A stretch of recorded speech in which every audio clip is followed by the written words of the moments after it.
It's the Thanksgiving edition of the Coach's Corner on Leominster TV. I am Todd Robbins, joined as always by Leominster High School head coach Devon Gates, and here we are. We have reached the week that everybody circles on their calendar, regardless of how any other part of the football season goes. Coach, seemingly we start talking about this week every January or once again in August. Whenever football comes up, this is the week and the time and the conversation that people start talking about. Yeah, no, it's a magical week, and it's pretty unique when it gets both communities up and really excited, and you can always feel the energy in the air. Well, we will have plenty of time to talk about that and all of your memories as well. But first, let's wrap up the first 10 weeks of the season, as I kind of feel like even if you don't qualify for the playoffs, it's kind of like a three-season season. You got the regular season, you got that pseudo-playoff season, and then you have Thanksgiving season. And so you're on the border of that coming now. And 27-8 win over Algonquin is how you close the regular season, that first 10 weeks of the year. And it's been an interesting journey, to say the least, for Team 125. As you look back on kind of where we were when we were sitting here talking about this team at that point in time and where this journey has taken you, what do you think about the journey and the time? What's your kind of like overall assessment of where things are at? Well, I think we're on schedule in terms of where we want to be. Maybe it's happened a little bit later than we wanted to, but first go around, maybe I was a little too ambitious with some things. But the kids, even despite some really tough, heartbreaking losses, our kids have stayed the course, and they've never hung their heads, and they've come to work every week. So that's really what I wanted to get out of our culture and our kids, making sure that we're playing one game at a time. We're putting if we suffer a bad loss, we're putting that to bed, and we're getting right back to work. So the guys have done that, and it's paid off in the last 3 weeks. We've played some strong games, and I think defense has obviously been solid all year long. But offense now is kind of stabilized with personnel, and we're starting to really see the benefits of that. So it's definitely had its ups and downs, its heartbreaks, but through it all, the kids, like I said, have stayed the course, and now we're really starting to develop into what we see long term. I'm glad you pointed out that way, because to me, a little bit in coming full circle, all of 2 weeks apart, playing Algonquin again, felt to me a bit like a pseudo-graduation for this team. Like steadily, as things were going throughout the year and overcoming the adversity, and then finding some points where some positive things were happening and there was some consistency in that positivity and growth. It felt like the culmination of that first 10 weeks worth of work kind of all came together in this game versus Algonquin. Yeah, I think we've really found out what works for our guys, and especially offensively, what our line does best, what our backs do best, and what Caden's capable of executing well. So putting that all together in a game plan, that's what you saw with our execution against Algonquin. It still wasn't perfect. We still want to, and the guys know I've talked about this all the time. Like, you can play the perfect game, I'm always going to find something that we could do better. And there certainly were some things that we could do better. At halftime, I told them we want to play a complete third and fourth quarter. I don't think we did that up to where we wanted to do. So we're certainly making progress. I think defense is really playing lights out and flying to the ball, and they're playing really confident right now. So I think we're in a good spot. Never satisfied being the key point for your players. Yeah. Continuing to move forward. Well, in the sense of never satisfied, but growth being evident, certainly I think the play that we've picked out for this week, which was a touchdown pass from Constant to our league a lot, covered about 24 yards on the field, I think does a good job of showing kind of where this development has gone. Kate, why don't you go ahead and roll that in? And you've got one of three, maybe two of three coming out. So we have two receivers to the field here. Really love that shot. Just calling That's one of those things built a pass play here with a run look, so we can try to keep the linebackers in the box and create a window for the pass. Caden does a good job with his feet here. Catch, plant, throw. Arlie's done a great job the last month of the season, catching the ball and finishing plays, and playing well really offensively and defensively. To see him finish that finally, and he had one last week too. Really happy for Arlie. He's come a long way in a short period of time this last month. His ability to come back on that route and for Constant to find him on that route, I mean, it was as if it was meant to be exactly where it was and where it was supposed to be, to the nanosecond of exactly where that ball had to be at that moment in time. Yeah, everything we do offensively, it's off of quarterback steps, and and receivers have the way that they run the routes, and everything's meant to open at a certain time in a certain window, and it takes time to develop that, and now I think the guys are really starting to understand that, and and really starting to be disciplined with those rules. We've talked a little bit about Caden's development, as a quarterback, and somebody who started the year as a receiver was not planning on being a quarterback somewhere in this process. And it's seemingly, we've talked about, with each week he's gained that confidence. Mm-hmm. And we've seen the development, and throw like that proves there is development, that it's clearly happening. I think the thing that has struck me, and we talked about it a little bit on the broadcast, is that mentality of a gunslinger, So I've used Rich Gannon with the kind of the mechanics remind me a little bit with that three-quarter throw. I see a little bit of like a Brett Favre-esque where he's kind of stepping up and forward, but yet falling back all at the same time while things are happening. Yeah. Prototypical, it is not. Nope. Conventional, it never will be. Nope. But it can be incredibly successful, and it sure is hell fun to watch. Absolutely, and I think he's having fun doing it. You can see it in his face when he comes off after making a big play. He's got a big smile on his face, and helping out his teammates and giving them pats on the back and everything. And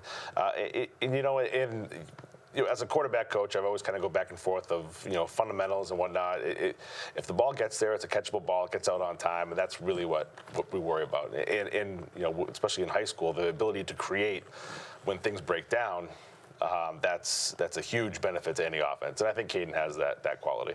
Certainly has shown it thus far. We'll have more and more opportunities to, as you alluded to, in high school football. If everything went according to plan, it would probably be a different level. Yeah, I think it's fair to say there is certainly a lot of changes that we see. Yeah. So now we're planning for the plan to break down. That's usually that's how we spend a little bit of time on that at practice. I have to imagine when these things don't work, here are the other options you have available to you. I would imagine. When you look at some of these things that as you kind of reach this point in this culminating part of the season, knowing that you're going into Thanksgiving, what's your kind of your last feeling, that you're taking away of Team 125 as you guys get set to come together? And there's always this great galvanization in both Fitchburg and Leominster that happens before this game happens. Yeah. Before you step into that point where everybody is finally kind of going to galvanize together for this game to go after your common enemy, how do you feel about this team through 10 weeks? Well, I feel like they've made so much progress, and I'm really proud of how they've carried themselves. We didn't have guys just take off and turn in their equipment and quit when things weren't going well. I mean, they came back, like I said, like I'm a broken record. But, it's all right. That's what it did. It's coach speak all the time. But they really did. They hung in there, and they came to work, and they didn't talk about it after. Once it was over, it was over. It was all about the next opponent. Or it was all about us being able to execute, and play to the level that we want to play at. And that's what it's been like the last 3 weeks. It's let's play to our potential. Let's not play down to anybody else. Let's do what we're capable of doing. So, that's been the emphasis. Would I like to get the seniors some more wins? Absolutely. I do feel, I wish some of those closer games could have gone the other way. But I am excited for the direction of the team, and especially with the chemistry and the attitude that we have on the team right now. I think we have something special going, and it's it's just a shame that we're hitting it now, right when the season's about to end. I feel like if you ask any other guys on the team right now, they want to go and play the schedule all over again to right some of the wrongs. So. Absolutely. Seemingly playing teams a second time seems to work for Leominster somewhere along the way. But let's take a look at that schedule, and we'll kind of look back over the last 10 weeks and kind of show you what's on the horizon. As you can see, there's just the one game left, and some call it, no matter what you do, the most important. At Fitchburg on a Thursday, Thanksgiving Thursday, November the 28th, 10 a.m. kickoff as always.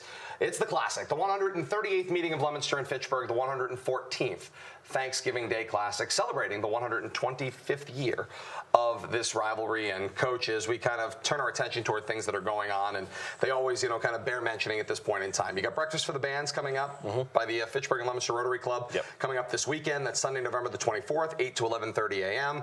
Lots of places to get tickets, the Rotarians, the mayor's offices, etc. Want people to go on out, support the bands. It's a huge part of this rivalry. rivalry as well. Absolutely. It's always a great event. You have the Thanksgiving Eve banquet with the Leominster High School football boosters and the Leominster Lodge of Elks putting that on, which is a special and unique occasion every year as well. And so that's Wednesday night, November the 27th. And also you have the Leominster Football Hall of Fame banquet coming up this weekend on a Saturday as well. Correct. And I know the Leominster Gridiron Club would also have some tickets available for people as well if you get that information in last minute as well. So lots of things to do, and it kind of all, that's where you start to feel this special part of this season, is it's event after event after event after event, when then at the other end we go, okay, we can just play football now, right? Yeah. Yeah. No, it is what makes this rivalry so special, because it's not just the football players. You know, it's the community. It's the guys coming back who played here years ago, and guys who have played well being recognized in the Hall of Fame. The bands and all their hard work. You know, they did a great job this whole year and playing for the fans after the game is over. They've done a great job. You know, so everybody needs to be recognized, and you know, so it's really special that both communities get together and they get to do it. And you know, we just kind of tied together in this wonderful rivalry. So. And we are also very lucky to be a part of this rivalry between Leominster and Fitchburg, because as you're going to see coming up in a moment here when I show you the 12 or so rivalries that we keep our eye on year in and year out that are still going on, these rivalries, unfortunately, for a variety of reasons, are becoming more and more difficult, more and more divided, and in some cases they're going the way of the dodo bird. They are just going away, and people are trying to pair up and start new things, and that's fun and exciting and will create a little bit of buzz, but not what you know, a long-standing tradition will show. Let's take a look at those rivalries that we keep an eye on all across central Massachusetts and beyond. Home teams indicated with that little stadium next to their name, but you can see Wachusett and Shrewsbury battle here. Again, the division in records, Wachusett finishes their year 8-2, Shrewsbury 6-4. Shrewsbury will be the home team for that one. Clinton will host Neshoba. Gardner on their new field will play host to Quabbin in a change. That's a new series, as Gardner and Oakmont have gone their separate ways for Thanksgiving, effective with this year. Algonquin will host Westboro. St. John's will play St. Peter Marion. That game is played at Fitton Field in Worcester. Other games, as you can see, Oakmont has now paired up with Lunenburg. So basically you had, when Lunenburg and St. Bernard's disappeared a few years ago, they went their separate ways, and St. Bernard's went and picked up North Middlesex. Lunenburg went and grabbed Quabbin. They now have split, Quabbin going to play Gardner, and Lunenburg now picks up Oakmont. Oakmont will host that game on this Thanksgiving week. Hudson will play host to Marlboro. Monty Tech hosts Neshoba Valley Tech. Air Shirley travels to Littleton. Shepherd Hill hosts Tantascwa. 6 more games on the board, and this is what they look like. West Boylston hosts Assabet Valley. Narragansett hosts Murdoch. Doherty and Burncoat will play each other. That game will be played at Commerce Bank Field at Foley Stadium in Worcester. Groton Dunstable hosts Tingsboro. North Middlesex hosts St. Bernard's this year. There's the other half of that former Thanksgiving Eve rivalry that will exist. That is a game on Thanksgiving Eve as well. And Watertown hosts Belmont at Victory Field in Watertown. A battle of two teams, large school, small school, end up finding each other right around 100 years as well. Coach, they are sadly disappearing, dividing, going other ways. I kind of saw your body language here, you know, when you saw it. Gardner and Oakmont has for so long been a rivalry, and for whatever reason, these things just aren't happening anymore. And a lot of people blame year in and year out the playoff format and the state championship format and the fact that the Thanksgiving game is no longer part of the regular season, and on and on and on and on. The one thing we can speak to is it hasn't changed here at all. Thankfully, and I don't see it changing here at all. And the teams, you know, each team has gone on their runs here and there, and you know, it's still something so special, so ingrained that it really, you know, I can't imagine anybody taking the steps to, you know, to split it up at all.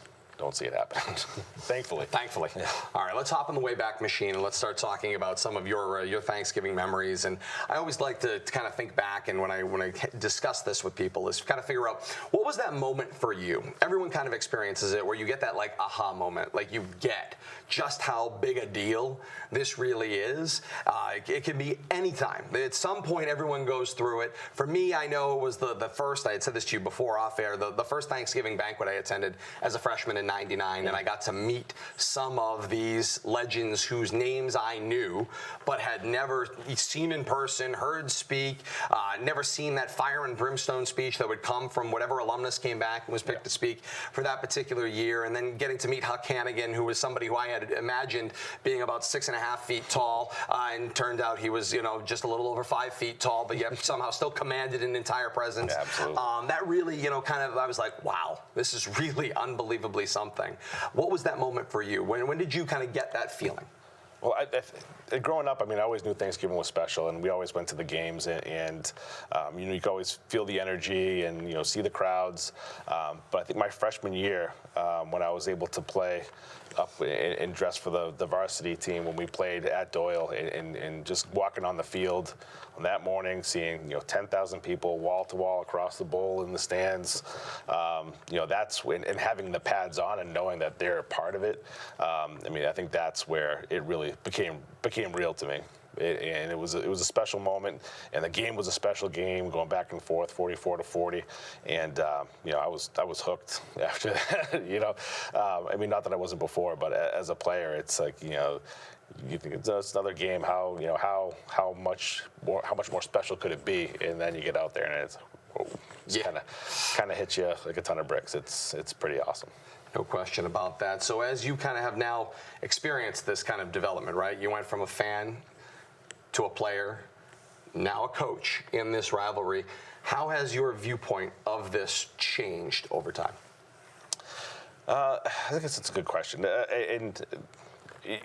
For me now, I had my time as a player, and I would never trade it in the world. But right now, it's about our players on our team, and it's making sure that we have them prepared so that they can have the best experience, of winning a game on Thanksgiving. That's what we're about right now. So for me as a coach, it's really, trying to manage all the other excitement that goes around it, trying to keep the kids focused. Because I know it was always a hard thing for me and my teammates. We just want to get to the game and get so excited. But you have a little bit longer of a preparation period than normal, and you want to make sure that you manage it well. So, I guess that being on the other side of the coin as a coach and making sure that your team stays focused and you prepare your team and have them ready, that kind of, you can't lose yourself in all the other things that go along with the rivalry. You got to stay focused and keep the kids focused. The timetable creates a very interesting equation to lose yourself, right? Sure. Because you need your players to be slowly and steadily building up the excitement to hit Thanksgiving Thursday. But as we sit here, it's a week and a half from now. It's a long time, and there's not another football game in between. It's unlike anything else you get in high school sports. Usually, it's week to week at best, so you're kind of building 1 week at a time with high school football. You have this long layoff, this long time. If all the energy explodes in the next few days, you've already, kind of done your thing. You need that to build slowly and incrementally. How do you pace your players in this process? Well, I think you lay out, the week. I think you lay out what's expected of them and where we are, and what they're going to do each day, so that they know what's expected of them, and not to get ahead of themselves. And you're just kind of spoon feed as we get through, for lack of a better term, as we get ready through, and we progress through the week. So, not giving them more than they can handle at the moment. Just making sure that their minds and their bodies are right first. Then we can work scheme and do what we need to do on the football field. And there'll be a time to ramp it up. And the guys know that. But they know they got to put in the work first before we get there. You've experienced this both as a player and will now try to set the expectation as a coach. As you're going, these two simultaneous things are happening. You're preparing for what is the largest feeling football game these players will ever play them, in, unless they play multiple years and multiple times. So you have that going parallel with all of this history and tradition and experience that's happening in these events these players are going to go to, let alone also the family pressures and everything else that they're going to feel throughout this process. Sure. How does your time, having been in that situation, translate when you turn around and try to get your players ready for a situation like this? Sure. Well, I think, obviously recognizing the history and the tradition that goes along with it is important. But with the kids, I feel like there's plenty of time to appreciate that, after the game, or after graduation. It's tough for them to then conceptualize how important and how deep the roots go at this point. And not that they should. I don't want them getting hung up in that right now. I mean, like I said, it is important. I don't want to say, I don't want it to come off the wrong way. It's what is so special about this rivalry. But in order to make those special memories, we have to be prepared in what we want to do. And nothing, to me, is more special than going out and executing what you've worked so hard on in front of so many people and being successful on Thanksgiving. So we have to make sure that our kids do that first, and they'll have time to look back and see where they fit in history and understand more about it. There's a million cliches that go along with this game. Absolutely. But the one that probably rings most true is that regardless of anything else you do in that football season, good or bad, one day can define or change the definition of everything that happened. I have to imagine for your team, who probably has mixed feelings about how this year has gone. They would have liked it to have gone better. Be it that they have now paced themselves steadily through this year, one day, a culmination of all that hard work can make this whole year worth everything they went through. Sure. And I think they realize that. It's been, it was tough even this last week, and they had to remind a couple times we have 2 games left before Algonquin, not just 1 game left, because they're ready to get there, and they know how important it is. And nowadays it's not the deep family roots that have played with a lot of our players. A lot of our players, their families didn't play. Maybe some did, but it's the friendships and how connected they are with the kids across the way. With social media, I mean, this community is so much smaller or more tight-knit than it ever has been, just the way technology is and everything now. I had one kid, Justice Reynolds, asked me today, and what was trash talk like when you played? I was like, well, I mean, you hear the Leominster kid said this, or Fitchburg kid says that. Now you know, because you just go on Twitter or Instagram and they say it right there. So I mean, that's how you know. But it was a question where I didn't really think about it until he brought it up there. So there was still this invisible wall kind of between the two teams and the two communities until you played on Thanksgiving. But now everything's so intermingled that energy starts to build a little bit more. That rivalry, they want to beat their friends, and so it's there, and the passion is there. It's just there in kind of a different way, I think. As you went through this process, and obviously you've met so many people, through your development, was there somebody that stuck out to you? One of those names, one of those legends that you met, either in your time in Fitchburg or since you've transitioned over here to Leominster over the last handful of years, that stood out to you? That you really kind of met this person, you were like, wow, this is like meeting a history book. This is unbelievable, seeing it come to life before my eyes. Yeah, I guess meeting Frank Novak this year and talking with Frank Novak about his experiences with Leominster and the history of Leominster, and really trying to get myself up to speed about some of the stuff maybe I didn't know or I didn't realize. I spent a lot of time with Frank during the summer, so it was great to do that. But I heard Frank's name since I was little and playing on the other side, and knowing all of his accomplishments and coaching in the NFL, and to be able to sit with him and kind of talk about some of that stuff in really just kind of a candid manner was great. It was really special. But it always, not everybody might be happy with me for this, but it always starts and ends with Ray Cosenza for me. I mean, he was always, I had so much respect for Ray and how he. And what he expected from us and how he coached us, that's really what made it special for me too. What he gave to us and how he, we always trusted everything that he said and he did for us, and we always knew that we, had the upper hand in that, in that regard. So, it really doesn't get any bigger for me than Ray Cosenza when I played. You mentioned the common bond that today's players have, and they had it long before maybe they even got into this rivalry. And you mentioned obviously how you guys had to kind of meet each other either later on in life, or you knew what they were talking about after the fact, or maybe you met when you guys went off to play at the next level. But it's always discussed that there are these odd friendships that develop over time. Absolutely. Because of this common thread that you have, having been through this, regardless of which city you went through it in. Talk to me about some of those experiences, some of the connections that you have. Yeah, well, I mean, that shared experience of playing in that game, it's, you know, you think it's so different. You come from the different places, but it's so similar. It's so similar. My freshman year of college, I went to Fairfield University, and I became really good friends with Matt Frattarelli, who was a Leominster captain.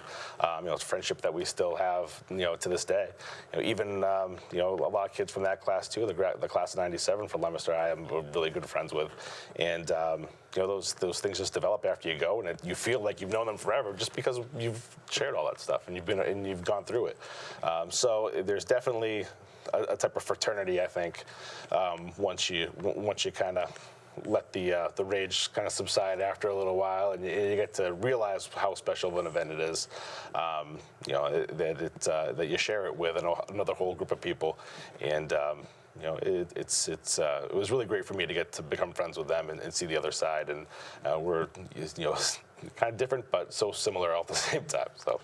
When all of that fades away and we turn our attention to the football game that will happen, come 10 a.m., it all fades away, and for the next 2 hours, the next chapter of this story gets written. And that chapter is going to be written between two teams that are based solely on heavy defensive presence. Are you preparing yourself, your team, and your coaching staff for a game that may literally turn on, we talk about it figuratively quite often, but this may literally turn on a single mistake and a single play? So a lot that could be riding on one play and one down, given how stingy both defenses really are. Sure, it could, but the way we've kind of coached, the way the kids have been the last couple weeks, they've played a you know, a loose, confident game. You know, and I don't want to disrupt that type of mentality at all. You know, I want our guys to go out and play the way they've played the last 3 weeks, and you know, to not have any regrets about it. You know, so we'll address what we think needs to be addressed, but we're not going to do anything that's going to make these guys play a little bit tighter, feel like they got to walk on eggshells. It's not the way we're going to be. This will be the first time you will try out the visitors' locker room over at Crocker Field. I am told it is the best home field advantage on Thanksgiving Day. It's a quote from a coach, Leominster's John Dobzinski, who was also Fitchburg's John Dobzinski at one point in time. Said it is the best home field advantage, is the difference between the locker room situation and going out on that field, and when you get to practice on that field every day. How much does Crocker Field's atmosphere play into every year when they host the game? That's a good question, Todd, and I don't really know. I don't really know. I mean, we'll see. You know, the locker room's gonna be tight. It is what it is. You know, we've played some games this year. We didn't even have a locker room, so I'm not really worried about that. Those things are going to be the things that phase our guys. They're just going to want to get to kickoff and go from there. So, you know, where they put us, what they say to us, it's not going to matter. Our guys are going to be focused and dialed in. And a football game will break out. There will be lots of excitement and so many ways to participate. Coach, thank you so much. As always, we'll be here a number of years more to come to talk about these memories. But right now, it's the 138th meeting of Leominster and Fitchburg, the 114th Thanksgiving Day Classic, celebrating the 125th year of these two storied rivals. And there's so many ways, as I said, to participate. It starts on the radio on Wednesday night, Wednesday, November the 27th, AM 1280, 105.3 FM, WPKZstream.com, Facebook, and more, with Recipe for a Classic, considering all of the pieces that all come together to create this great and storied rivalry. That will run for the first time from 5 to 7 o'clock on Wednesday night, November the 27th. And then Thursday, Thanksgiving, November the 28th, starts with an encore presentation of Recipe for a Classic from 7 to 9 a.m., followed by an extended countdown to kickoff that begins at 9 a.m. and runs you right up until kickoff of the 138th meeting of Leominster and Fitchburg, the 114th Thanksgiving Day Classic. Leominster TV will be with us as well from Crocker Field. Verizon, Comcast, replays will be available on YouTube beginning that very afternoon, as well as on the channels of Verizon and Comcast. And the key one, the live Facebook play-by-play, will begin at 10 a.m. for all of you that join us each and every year, usually somewhere around 15,000 of you that join us from all across the world. It's one of my favorite parts of every single year. We're looking forward to being a part of it. Coach, thank you so much for being a part of the Coach's Corner each and every week. And thank you all so much for being a part of the Coach's Corner. For Kate Robbins, I'm Todd Robbins. Be there for the 138th meeting of Leominster and Fitchburg on Thanksgiving Thursday. Until then, so long, everybody.